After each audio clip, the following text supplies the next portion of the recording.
Welcome to the financial. Let me start over. Five, four. Welcome to the Financial Freedom Guy podcast, and I have my very good friend Janet Hogan. She's actually guided me through some key parts of my life. So, Janet, I could not be happier that you're here to tell your story today with me and the audience out here. Do you mind introducing yourself a bit? Absolutely. So I'm a former business owner times six. I've gone through running businesses in hospitality and advertising agency with my partner, Ralph, massive real estate development, even run destination weddings out of Australia and Bali. So suffice to say that I've sat in the chair of the business owner, the CEO. And what I've learned from that is that I've spent most of my life doing something that wasn't really lighting me up just because I could. So we were really following the carrot of money for many, many years until I had a crash in 2008, as so many people did. And that forced me to reevaluate everything that I held up as important, that money was the God, and that there would become a time when we would have enough money that we could afford all the things that we really wanted, happiness. And so constantly delaying that, the real thing, the happiness, and of course, never getting enough money. When we did finally have everything that we did need, the big house by on the sea with private beach next door, and the lifestyle that probably the likes of Richard Branson would have envied. What followed then was a feeling of emptiness. So I've had a number of wake-up calls which have told me maybe it's not all about the bottom line, the profit. Maybe there's something else. What is that all about? And so that's where I now sit in a different seat, not running a business so much, but working with business owners to help them find what it is that will give them a genuine sense of fulfillment in their work. Yeah, because you really did have everything, multiple businesses, husband, beautiful family, kids, and that kind of stuff. Can you take it like that moment when you really started to question, like, why? What's the purpose of all of this? Can you take us to back? Like, what did that feel like when you were there? That was the worst moment, actually. I remember it so clearly. So if you can imagine a place that's a little bit like the Caribbean, beautiful aqua water, islands popping up, swaying palm trees. It's the nice proverbial picture of paradise. Yeah. Mm-hmm. And I was sitting there in a kayak with my daughter Clover, and I was looking around at everything that we owned. We had 100 meters of waterfront essentially and a beach next door. It was just gorgeous. And I was just overwhelmed by this feeling of emptiness, which then led to like a mini depression. It was a Sunday and I didn't know what to do with that feeling. And so because I didn't know what to do with it, I did what I'd always done, which I went, I'll just go to my desk. I'll do some work. So I was, why not? And so I didn't realize that I was a workaholic. And so work, like for other people, they have other addictions. It might be alcohol or drugs or whatever. Work was my addiction, and that's what I used to get me through to bury that feeling of emptiness. And so that was the first wake-up call, the mini one. And then attached to success, the big wake-up call was attached to failure, and that was the global financial crisis. Yeah, 2008, for those who don't remember, that's when the housing market collapsed and financial institutions shut down, and institutions that have been around for 100 years disappeared, right, kind of stuff. So it was a real economic crisis. And then how did you, so you're stuck, you're starting to go to your comfort zone and work more, just because what else do I do? What else do you do? Yeah. How did you work yourself out of that? Because, I mean, that's almost despair. Yeah, that's right. So what happened, there was a 2-year gap between that void, that feeling of emptiness, is this all there is? And most of us don't know what to do with that feeling, because if we've climbed the top of the mountain and got to what society has told us is success, you've got the massive house, you've got the kids and the husband and the marriage, you've got all of that, you've got the social recognition, we had all of that. So where do you go from that? And usually if you don't do something at that point, which most of us don't do, we wait till the bigger pain, the bigger avalanche buries us. And that's what happened to me. So I had to wait 2 years, by which time I'd taken out a massive margin loan against our house. I wanted to up the ante, make more money. And of course, that's when the financial rug was pulled out from under me. And because my identity was tied up in my, the zeros in the bank account, my self-worth equated to my net worth and vice versa. As all of that disappeared, it was like my sense of self disappeared. And so I didn't know who I was. I felt like a big fat zero at that point. And that I'd created this. It was all about the shame of putting a big bomb under everything that we'd spent the last 30 years working so hard for. So I took all of that on myself. I didn't blame the guys in Wall Street at all. As we don't, we tend to blame ourselves. And so that's when I just wanted to check out. I thought, you know what? At this point, the world would be a better place without me. That's one thing I do know. And that's when I had my crash. Yeah. Okay. In crash, I mean, did you get to the point where you're suicidal? Yeah, I said to my husband, Ralph, I said, I'm sorry, I can't take this anymore. I just want to leave. Yeah. I want to exit. So I just want to tell you before I do. And at that point, there'd been a certain amount of, distance in our relationship. I think that this is what happens too as business owners, that we in our marriages, we can live parallel lives. There's no connection. This is what happens when you're addicted, as a workaholic. You start to lose connection with people around you, and it can be incredibly isolating. And so he got a real shock when I said that. He didn't realize how much I was suffering. And that's when he said, listen, darling, we can get through this together. And that was our first point of reconnection, when I had the vulnerability, if you like, to share with him how I was feeling, just how bad it was. Because up to that point, I thought I had to carry this all on my own. Yeah, so you're isolated and hopeless. Yeah. So, yeah. Okay, I think it's common with business owners. I can relate to everything you're saying, right? Like where I saw it with myself, I see it with other people, it's just being stuck. The same problem month after month, year after year, not be able to there's something better there, but whatever it is about what I'm doing, just can't get there. And I see it in my case, and I see it with others, impacting the relationship with my wife, my sons. So it's very relatable, right? Just being stuck. Yeah. Yes, what I realized, Kirk, was that our relationships with others are a direct reflection of our relationship with ourselves.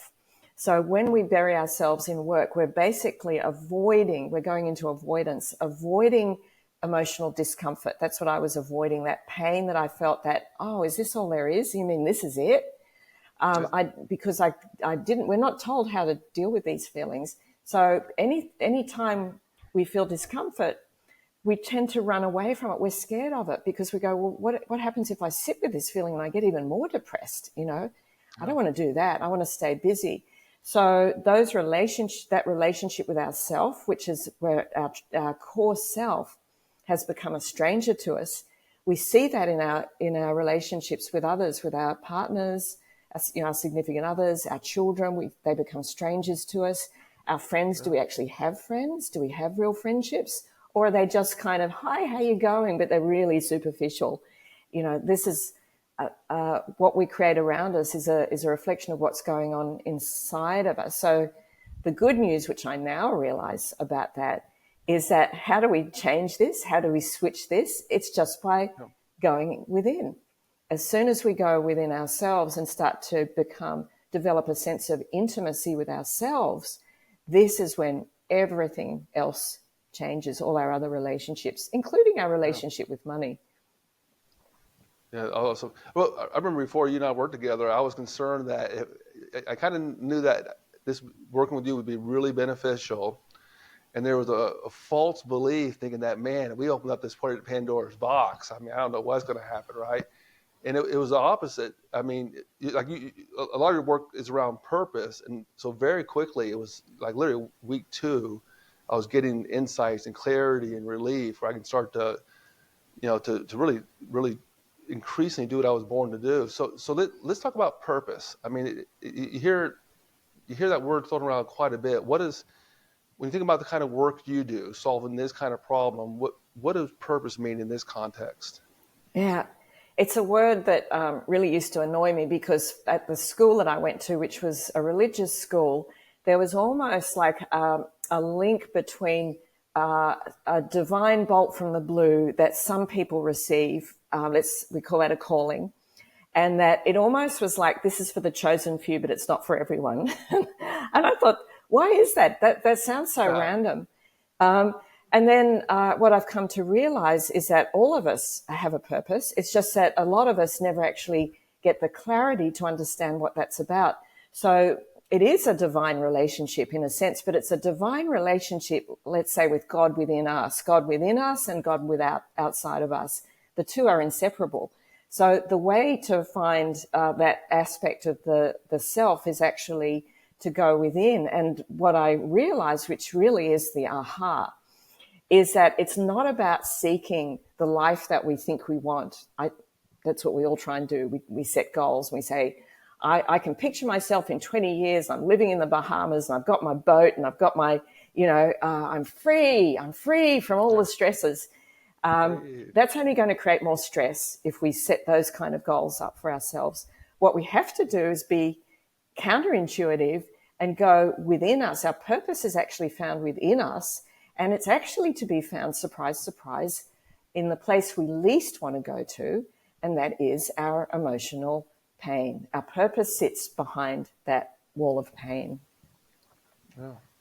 Well, I mean, it makes sense. I mean, you touch a hot stove, pain, you go move away from it, kind of thing. So, that's where it is. And that's where the person's true gift is somewhere behind. It's guarded behind the wall.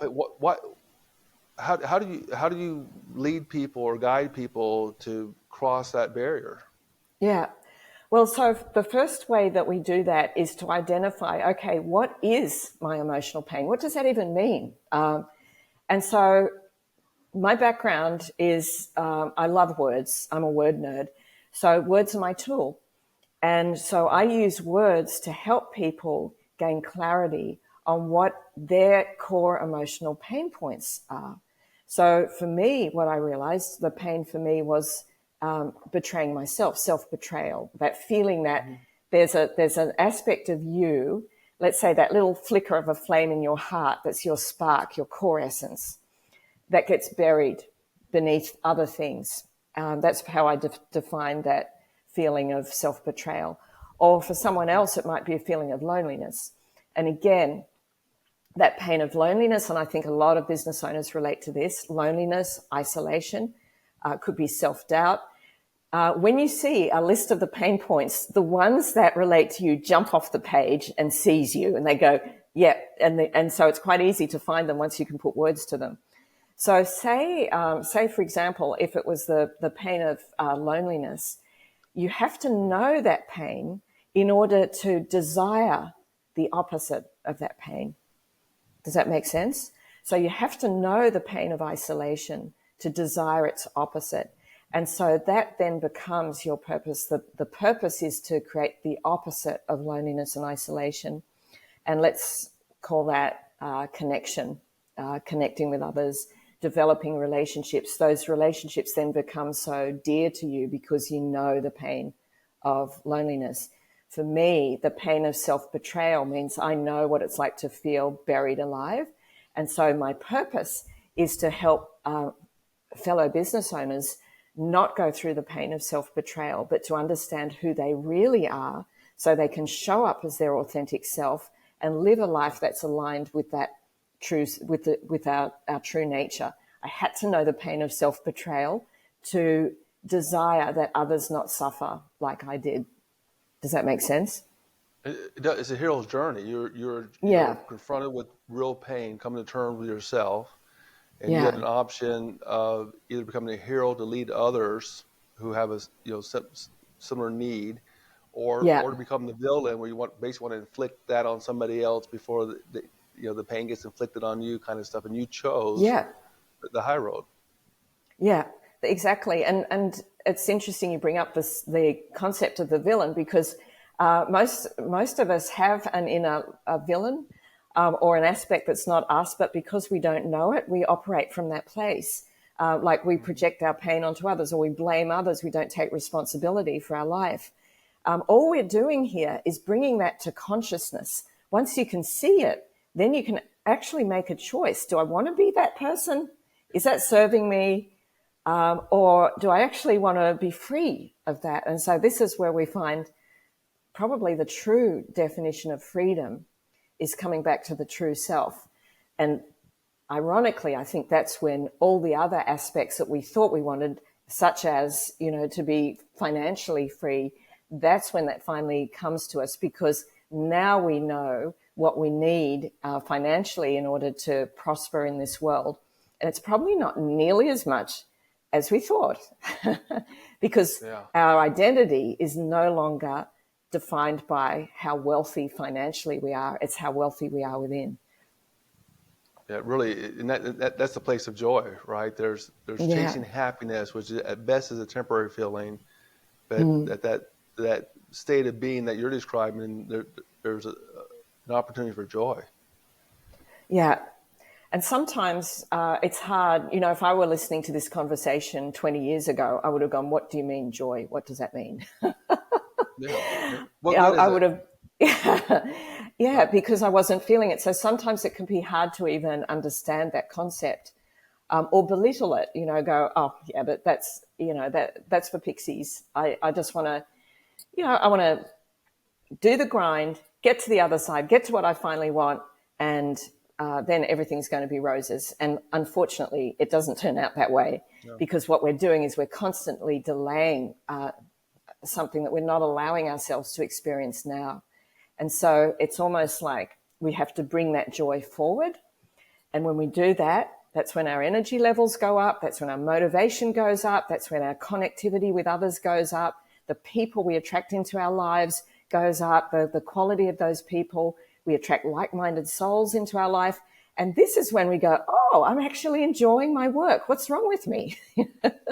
And it's now, no matter where we are on that climb, that living is now.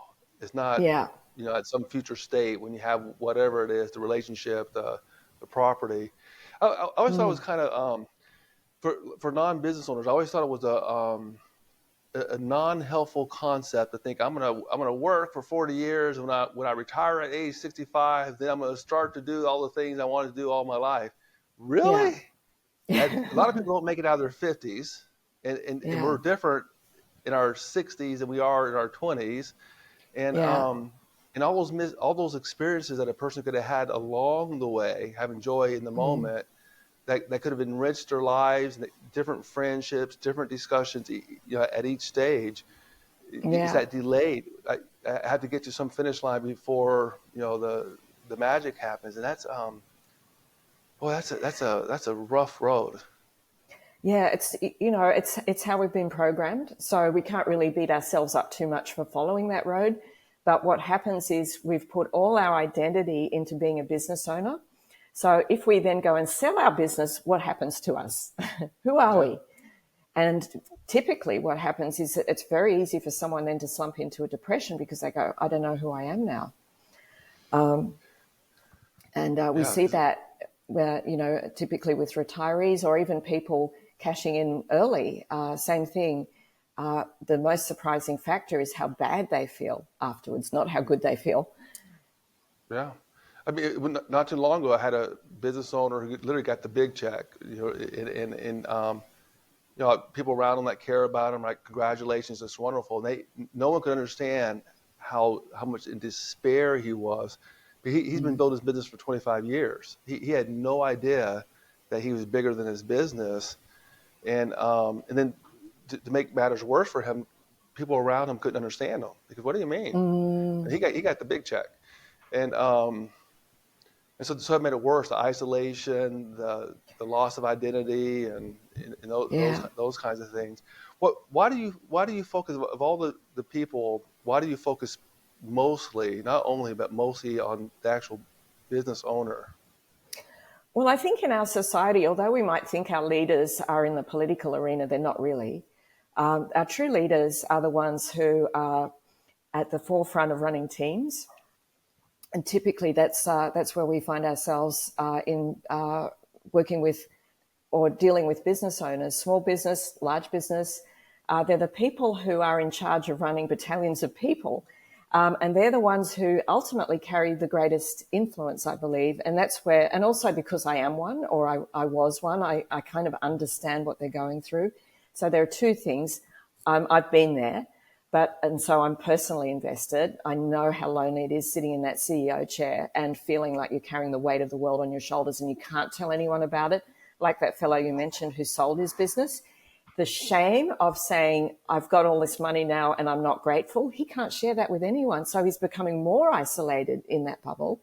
So I do understand what that's like. But I also think that the people who have the greatest capacity and potential to change lives are the business owners, what we would call our commercial leaders, if you like. Business is what keeps the wheels of the world turning.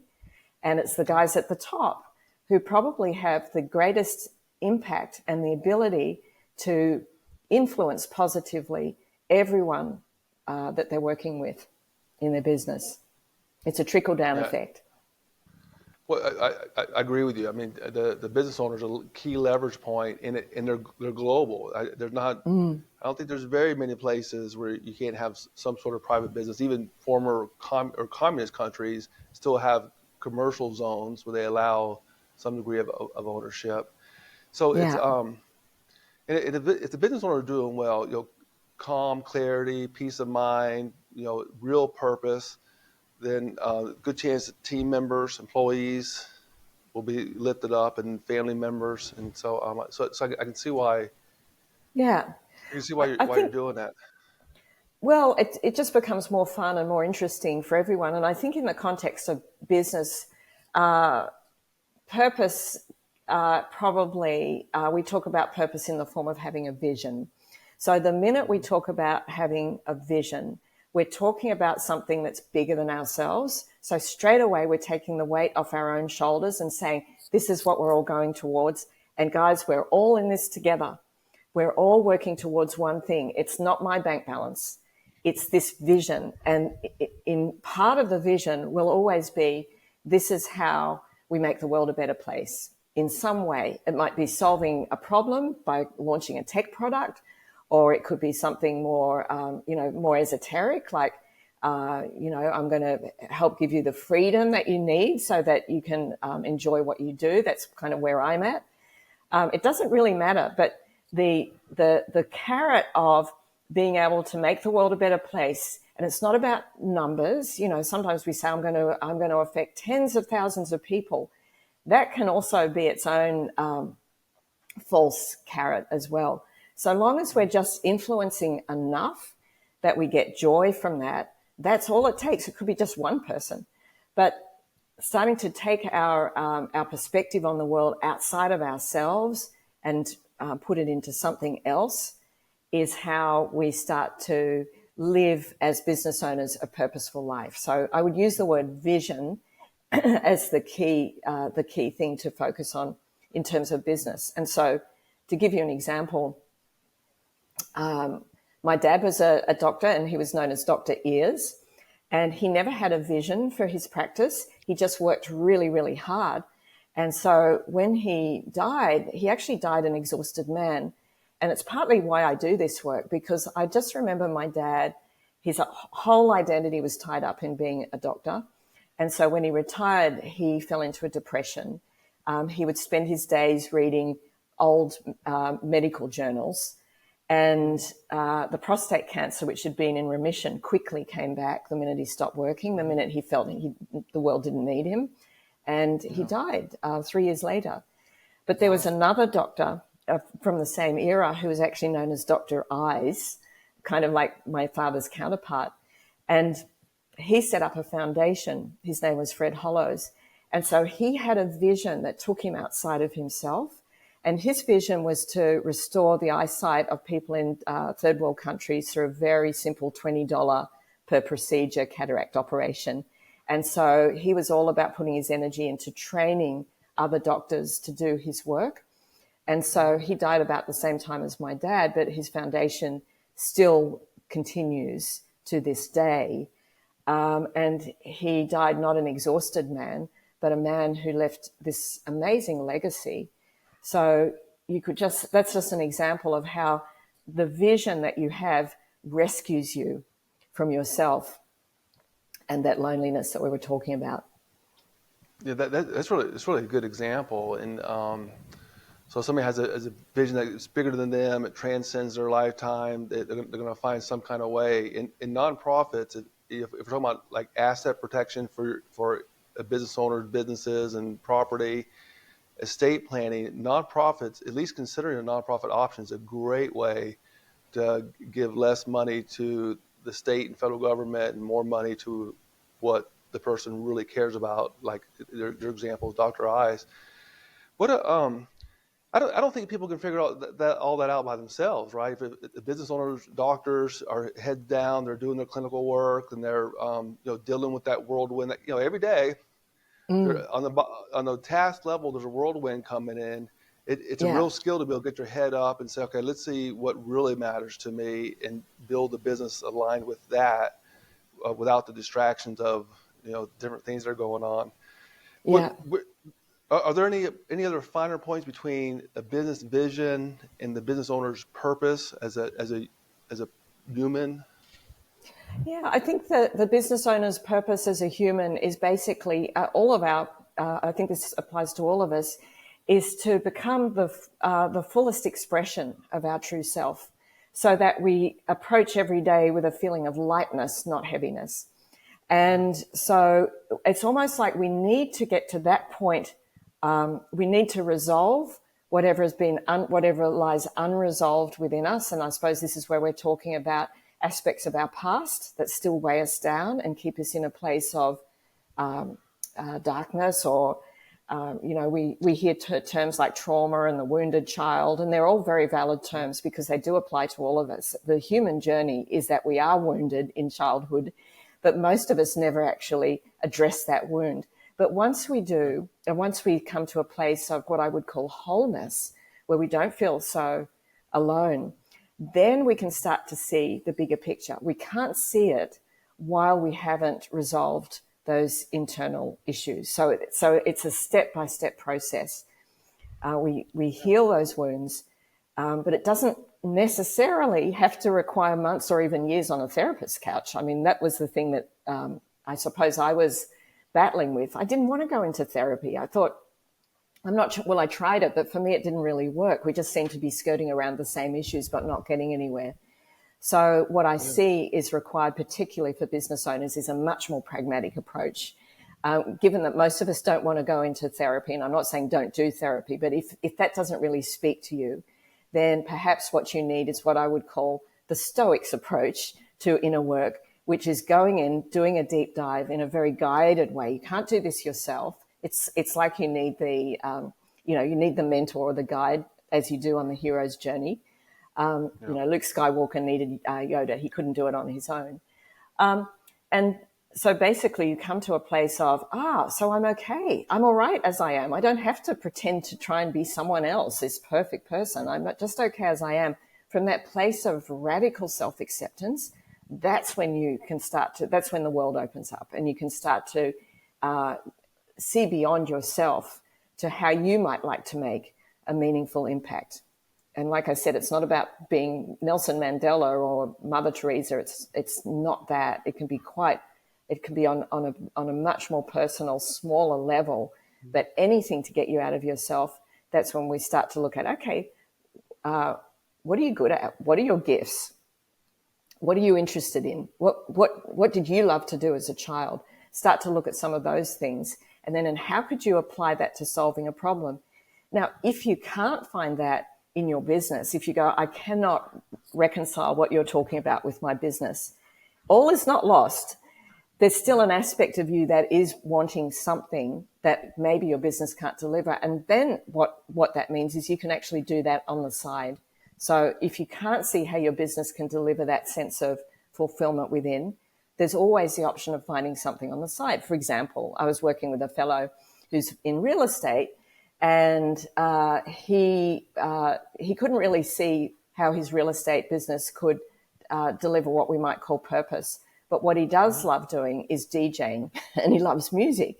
And so every weekend he DJs at his local health club. And that's enough to light the spark within. But the ideal, I do believe, the ideal is if you can bring it into your business. And if you do that, quite possibly you create a business that you actually never want to exit. You just allow it to run without you, because why would you want to stop doing what actually gives you joy? And that's the beautiful thing about being a business owner. If you're doing something that's a cash cow, maybe not the passion, maybe there's a second business that serves that purpose. Build the first business where it doesn't occupy all your time. Build it as an asset, right? Where there's other people that you really, 1 or 2 days a week, you're lifting people up, and let that business produce the household income. And then there's, now you got 2 or 3 days a week for that gift that's increasingly being discovered. So there are options, but I don't think either one of us would recommend turn off the faucet of revenue and cash that's paying your bill. That'd be kind of definitely. It could be pretty uncomfortable real fast. Yeah, absolutely. Yeah, no, we're living in a world where money is important, but if we start to change how we see it, that it doesn't define who we are and it doesn't define success, we're starting to redefine what it actually means to be successful. So success might be not having to worry about money. And one of the ways to not worry about money is to not think that you constantly need more of it, that perhaps you don't need as much as you thought. And perhaps if you have just enough to live very comfortably and have what you need, but beyond that, then you're free to actually pursue other things that really do light you up. That could be a very good course of action. But if we don't understand that, what happens is we tend to always want more. Like my dad, he wasn't concerned with money. He wasn't a materialist at all. In fact, I found out after he died that he performed many of his operations for free. So, but he was addicted to work, and that's where I got my workaholism from. I followed in my father's footsteps. So he just thought, I just have to work harder and harder and harder and harder, and that's what he did until he worked himself into an early grave. So it doesn't have to be like that. If we start to define parameters and go, okay, this is what my work delivers, and this is what I would like to do beyond that, that's where the joy lies, and that's available to all of us. That's where it is. I want to go back to some discussion. Even people who had a really good childhood, it's not like there's got to be like extreme trauma and the house was on fire kind of stuff.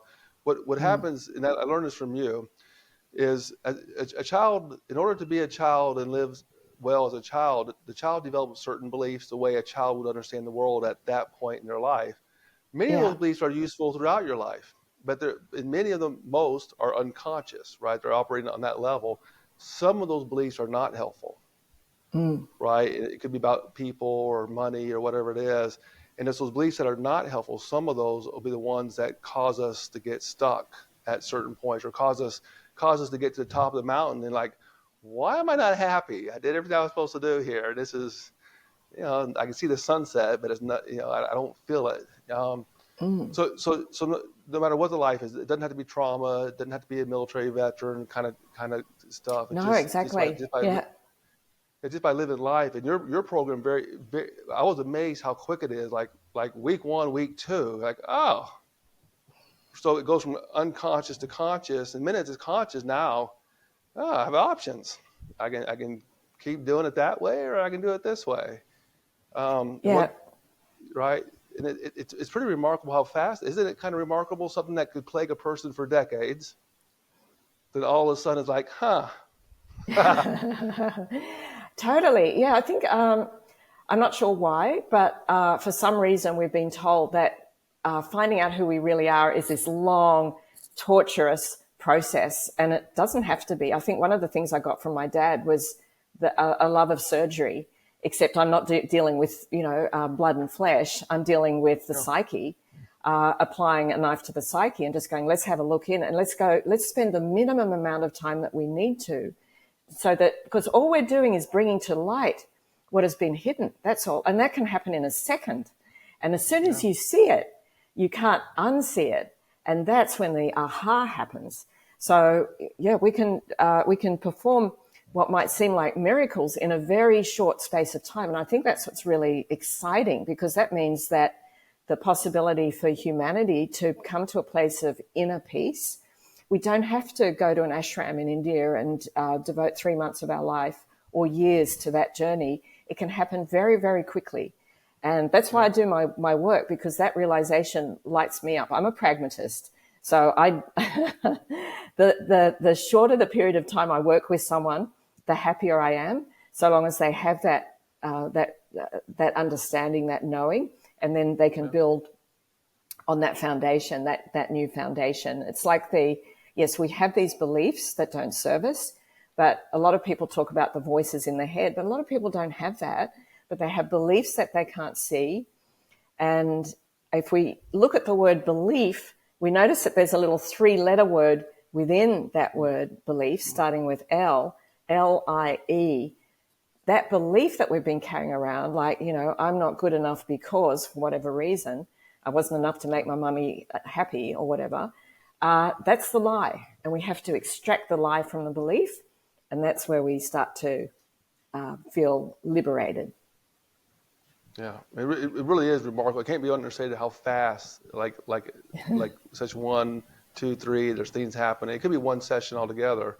Your program runs for. Can you tell us a little bit about your? So that's the problem. Business owners are stuck. They're not really living. They don't really know why.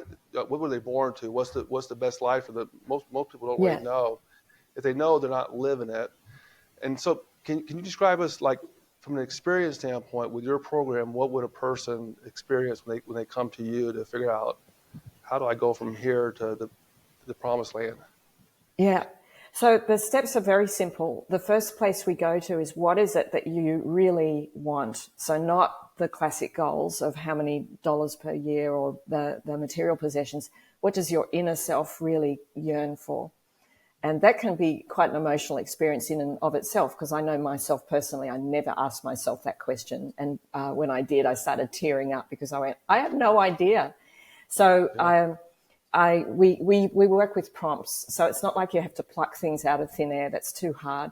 We work with prompts. So you have all these choices, and you choose the things that your true self really wants. And it might be things like, accomplishment. I work with a lot of people who have ADHD. For them, accomplishment is incredibly important. Or it might be something more intangible, like confidence. A lot of business owners I work with, entrepreneurs, are plagued by self-doubt. In fact, that's the most common pain point we come across, is self-doubt. So what they really want is just to feel confident in themselves. Or it might be connection. So we get clarity on that, and then we go, okay, why is it that you're not experiencing this right now? What's stopping you? And the good news is that it is something within us. So we can bring it all down to one, what I call core destructive belief. It's the one that underpins everything. And when we can bring that to the surface, that's when all the other negative beliefs, like, they can be very damning. It can speak to religion. One woman I worked with, her core destructive belief was, I'm a bad Jewish girl, right? She had no idea that was running her life, but it was keeping her in a place of guilt. They're all different. They're all unique. I have a list of nearly 700, actually, at last count, 687 potential core destructive beliefs. And like a thumbprint, they can be different. They can be unique to us. We don't know what they are, but they go way beyond I'm not enough or I'm not good enough. So we've got to bring that to the surface. What is that, the darkest, most self-damning belief that's keeping you in a place of stuckness? Let's look at that, bring that to the surface. And then just that alone, it's like going fishing. It's like hooking the big one. When you pull that one up, it's like, yay, now I'm untethered. Now I'm unshackled. And then once we understand, there's a process to this, to work through it too. Once we understand that's not who you really are, it's just a false belief, it's a lie, then we can start to see who you really are and get into the true self, the essence of who you really are, and become that. So it starts with words, but then it's all about embodying it. But there are specific steps, so you don't have to wonder, what are we going to do today? It's all mapped out in advance. Yeah, and the full program is 8 weeks, one session a week, and getting outcomes very fast early on. And I know you have variations of that are shorter kind of things. So you're very flexible to the needs of the people you work with. Yeah, exactly. The process never changes, but how it's delivered can change depending on what that particular person needs. I was working with someone the other day, and he said, "I'm getting married in 4 weeks, and I want to be myself at that wedding when I'm standing on the altar. I don't want to be carrying all my baggage with me." And so he was very motivated. Motivation is helpful. You've got if you go, yeah, I'm sick of being stuck. I'm sick of beating myself up. I'm sick of blaming others. You can get through that very, very quickly. So, yeah, he was so happy he invited me to his wedding. That's awesome. Just from a growth CFO business building side, when business people, business owners do this work with you, do the inner work, the clarity, now it becomes now we know how to build a business, like the right role for them, the right organizational capacity to delegate. And the follow through goes up. If they're stuck, even if there's a clear, better next step, if the business owner is stuck, like I was at certain points in my life, the follow through is not there. And so it's very, very challenging to build a business when the clear decision making and follow through isn't at its best. And the inner work you do really does resolve that, where it's like the clarity, and it doesn't stop. It continues, beyond whatever the program length is. That it's just a new path for the business owner to be on. So, Go ahead. From that place of really becoming at peace with yourself, from there you can start to really accept that you do have something special. Most people aren't aware of what their true gift is. They're not aware of how they're smart. Like I know working with you, Kirk, one of the things that came up was just your love of nature. And how nature plays a role in your life and how important that is. But sometimes we're not aware of things like that, basic things. And so these other aspects of the self, once you accept yourself and you can look at yourself in the mirror and go, you're not that bad. Actually, you're okay. Once you can get to that point, that's a victory. Then from there, you can start to accept that, maybe I do have strengths and maybe I'm not really playing to them as a leader. And if I were, I'd be a lot more effective. So when you have clarity on those strengths, then you can start delegating all the stuff you don't want to do. Quite often for a visionary, it's going to be around admin, all those little tasks that might seem important. You must delegate those. And then from there, you can start really to look big picture and go, okay, how is this business going to make an impact? How are we affecting lives? And in that place of getting outside of your own personal interest and into the bigger picture, the energy of the whole team starts to increase. Everyone's motivated. Everyone wants to come on board with you at that point. So yeah, that's incredible. Yeah, you helped me realize that I was free to go out and go drive across the country, meet the people I care about, no agenda, and just amazing things came out of it. And same thing internal with my team members. We had a true team, all staff meeting today, and it's like, wow, the energy, right? And unreal how good it gets. So it's something. So what's this? Just kind of looking at time here, Janet. What is the best way if a person's curious? They think there might be something here for them to come into what they were, born to come into. What is the best way for them to contact you? The best way to contact me is really to go to the website janethogan.com, and if you scroll down there, you'll actually come across a quiz which will give you clarity on what those pain points are that we spoke about. And if you've come through this source, then I'm happy to jump on a call and take you through those pain points so you can understand what might be on the other side of them. If you do nothing beyond that, that's already a really positive step to understand why you might be feeling stuck. And all the knowing that you need is actually within you. All I do is I just have a process for extracting that from you. But you're not learning anything new. This is an unlearning process. So, yeah, just jumping on the website, doing that quiz is probably a really good first place to start. Yeah. Plus, you have a TEDx talk. That's really good. Is that I do, yeah. Your website? No, it's on YouTube. Yeah, I'm pretty sure it's on my website. I better check that. But that's called "Why You Haven't Found Your Purpose," and that just walks you through. Yeah, why might you be feeling so kind of nihilistic, and is this all there is? To help you understand that it's not outside of you, but it's something that's within you.